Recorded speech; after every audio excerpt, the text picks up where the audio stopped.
Hello guys, in this video I'm going to show you how to turn on tips in the Axe app. But before that, don't forget to subscribe and leave a comment down below, because at 10,000 subscribers I'm going to show you my whole YouTube revenue statistics and growth strategy. So without further ado, let's just jump right into it. First we have to open up the Axe app, and here it opens up in the home menu where we have our posts.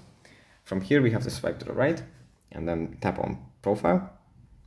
In profile we tap on edit profile, and then we scroll down to the bottom. And at the very bottom, we find tips. If you tap on this, a new tab opens up, and then we can just tap on allow tips. Here we have some information that you should definitely read everything.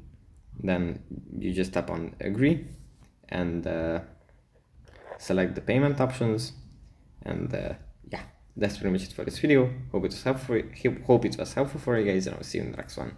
Bye.